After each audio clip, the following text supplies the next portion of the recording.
দুজন ব্যক্তির ঘটনা পড়লাম। একজন ব্যক্তি প্রচণ্ড রকম আবেদ, প্রচুর ইবাদত করে। আপনারা জানেন ইবলিসও কিন্তু আবেদ ছিল, ইবলিস কিন্তু প্রচুর ইবাদত করেছে। এখন ওই ব্যক্তির একজন বন্ধু ছিল, এটা বানু ইসরাইলের ঘটনা। তো সেই বন্ধু পাপী ছিল, বিভিন্ন কবিরা গুনাহ করতো। আর এই আবেদ ব্যক্তি বারবার তাকে নসিহত করতো, গুনাহ ছেড়ে দাও, তুমি পাপ করছো, গুনাহ ছেড়ে দাও। তখন সেই ব্যক্তি যে পাপ করছে সে বলতো যে আল্লাহ কি তোমাকে আমার রক্ষক বানিয়েছেন? আল্লাহ কি তোমাকে আমার উপর দারোগা বানিয়েছেন? আমাকে আল্লাহর হাতে ছেড়ে দাও, আমাকে নসিহত করতে শোনা। একদিন এই আবেদ ব্যক্তি তার বন্ধুকে একটা জঘন্য পাপ করতে দেখলো, এমন একটা পাপ যেটা দেখে তার মনে ধারণা আসলো এটা চরম জঘন্য একটা কাজ। তখন সে মুখ ফসকে বলে ফেললো যে আল্লাহ তোকে আর মাফ করবে না, আল্লাহ তোকে জান্নাত দিবে না। আল্লাহ রাব্বুল আলামিন মালাকুল মউতকে এই দুজনের কাছে পাঠালেন, দুজনের রূহকে কবজ করা হলো। এবার আল্লাহ পাক তার সামনে তাদেরকে উপস্থাপন করে বললেন যে তোমাকে আমার রহমত সম্পর্কে কে গ্যারান্টি দিয়েছে যে আমি কাউকে রহমত করবো কি করবো না? যাও, আমি তোমাকে জাহান্নামে পাঠালাম, আর ওই ব্যক্তি যে আমার রহমত প্রত্যাশা করেছে আমি তাকে জান্নাত দিয়ে দিলাম। দেখুন, এই হাদিসটা শুনলে মনে হয় বাহ্যিক হয়তো বা মুখের একটা কথার কারণেই সে জাহান্নামে চলে গেল। আসলে বিষয়টা এমন নয়। বিষয়টা আমি আপনাকে বোঝাচ্ছি। বিষয়টা হচ্ছে ইবলিসের মতো।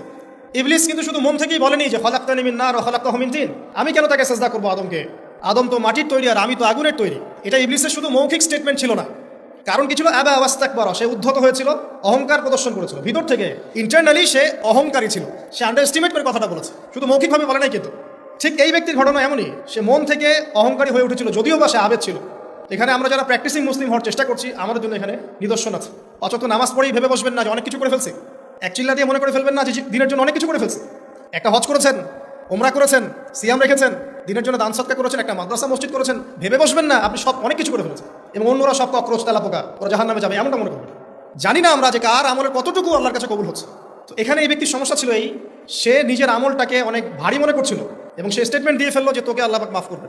এই একটা কথা মন থেকে বলার কারণে তার ইহকাল পরকাল দুটা বরবাদ হয়ে গেল, সে জাহান্নামে চলে গেল। ঠিক আরেক ব্যক্তির ঘটনা আছে এমন, এগুলো সবগুলো রেফারেন্স আছে। এক ব্যক্তি প্রচুর ইবাদত করতো, আল্লাহ পাক তার ইবাদত করার জন্য পাহাড়ের চূড়ায় একটা সুন্দর ব্যবস্থাও করে দিয়েছিলেন, সেখানে ডালিম গাছ হতো, ঝর্ণা আসতো, খাবারের কোনো অভাব নাই। হাদিস এসেছে 500 বছর সে ইবাদত করেছে। কত বছর? কিয়ামতের মাঠে এই ব্যক্তির অবস্থা এমন হবে, তাকে জান্নাতে প্রবেশ করানোর জন্য নিয়ে যেতে বলা হবে যাও আমার রহমতে জান্নাতে চলে যাও। আল্লাহ পাক তাকে কথাটা বলবেন, কিন্তু এই ব্যক্তি বলবে আমার আমলের কারণে আল্লাহ পাক বলবেন আমার রহমতে জান্নাতে চলে যাও। ব্যক্তি বলবে আমার আমলের কারণে। আল্লাহ রাব্বুল আলামিন তখন তাকে দেওয়া সমস্ত নেয়ামতগুলোকে এক পাল্লায় করবেন আর তার সমস্ত আমলকে আরেক পাল্লায় করবেন। তারপর দেখা যাবে আল্লাহর সমস্ত নিয়ামত তার একটা চোখের সমান হয় নাই। কথা কি বুঝতে পারছেন?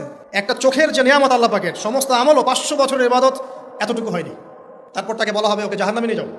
এবার জাহান্নামে যাওয়ার সময় সে বলবে আল্লাহ তোমার রহমতে আমাকে মাফ করলাম। তখন আল্লাহ পাক তাকে আবার ডেকে নিয়ে আসবে, বলবেন যে তোমাকে যে আমি ইবাদত করার জায়গা করে দিয়েছিলাম এটা কি তুমি নিজে করেছো না আমি করেছি? সে বলবে আপনি করেছেন। তোমাকে যে আমি সৃষ্টি করেছিলাম তখন কি তুমি কোনো আমল করেছিলে? বলবে না। তাহলে তোমাকে যে সৃষ্টি করেছি আমি, এটা কি তোমার আমলের কারণে? না।